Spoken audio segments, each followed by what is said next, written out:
Welcome to the U3A Melbourne City Member Wizard portal. In this video, we'll be looking at the functions of the Tutor Portal. To access the Tutor Portal, you will need to have registered for Member Wizard. If you haven't yet done that, please see our Getting Started with Member Wizard video.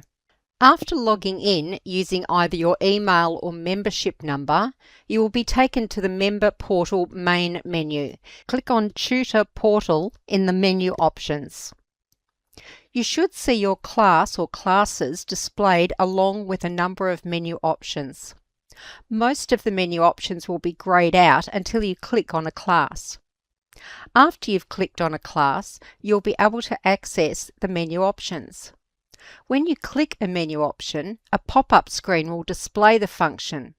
To exit any of the functions, you can click on the X located in the top right-hand side of the screen, which will close the menu item and take you back to the main tutor menu. If the function hasn't opened in a pop-up screen, you'll need to click the Home button on the top left-hand side of the screen, which will return you to the main menu, where you'll need to select Tutor Portal to return to the main Tutor Portal menu. Just a reminder, don't use your computer back button or you may be kicked out of the program and need to log in again. The functions available to you through the Tutor Portal are, firstly, students. The students screen displays either all students enrolled in the class or a list of waitlisted students. On the left, you'll see some other menu options that relate to individual students. When you select a student, the four menu items will become available for you to use. Firstly, email. This allows you to create an email directly to the student. I'll cover more about the email functions when we get to the main email section later in this video. Next, we have classes, which displays all classes and events where the student is enrolled. Manage absences. This allows you to enter absences for individual students if they can't do it themselves for any reason. It provides space for short notes on the reason for absence if that's useful. After pressing Save, email messages are automatically sent to the student, the tutor, and the U3A Melbourne City office. And finally, Edit Notes. If you are creating a note, please be factual, relevant, and professional in the information that you store. Next, we have emails. You can use this for class emails. It allows you to email a selection or all students in one or more of your classes. You can filter the list of students to select for your message by membership status, class status, which of your classes they're enrolled in, or by enrolment status. Choose the class that you want to email, then click Next. Select the student you want to email individually or select all students in the class by clicking Select, Unselect, All, and then click Next. Remember to select Email Office Administrator so the office receives a copy for their records. To personalise your message, you may choose to use Mail Merge. This is easily done by clicking this character, then choosing how you would like to address the student. Your selection will be shown in curly brackets, which tells the database to include your indicated preference. You might also choose to use or add an existing template or attachment with your email. When you have finished writing your email, click Send. You should see a confirmation. Then click OK. The next item is managing templates. The templates function allows you to create a repository for email templates. A good way to think about templates are that they're like emails that can be reused. For example, if you send weekly homework for your class, Having a template that has sections for new vocabulary, pages of the textbook to review, and homework to do can be really useful. Templates can be accessed when sending emails. Communications sent.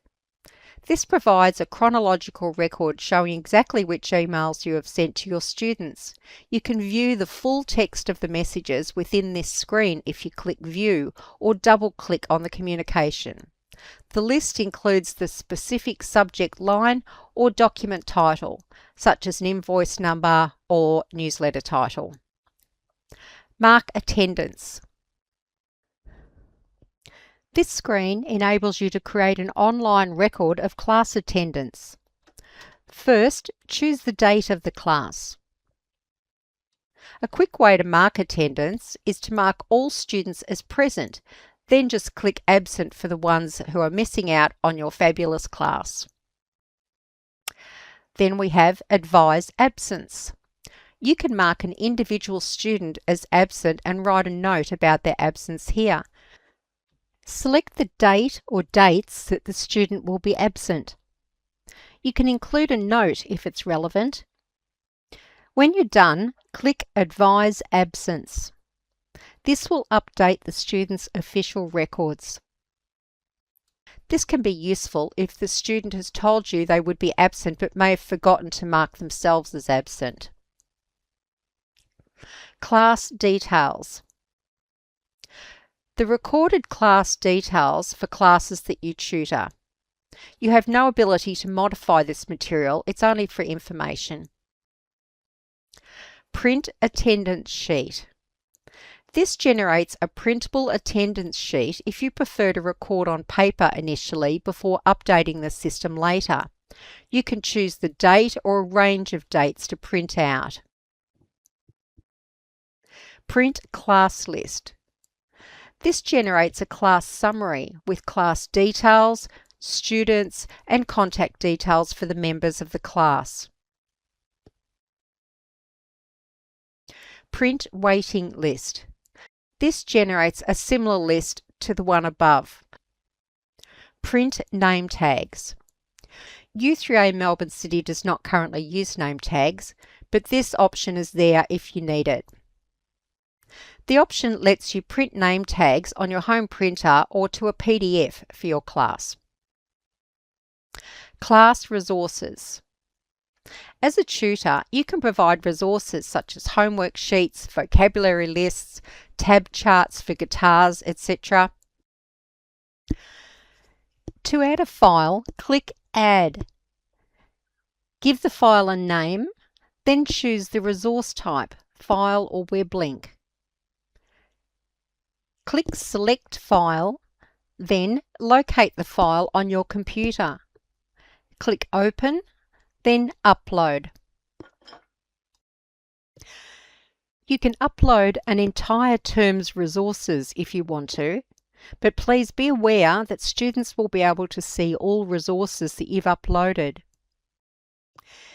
If you only want students to see resources relating to a particular class, then you're better off adding individual resources closer to the teaching session.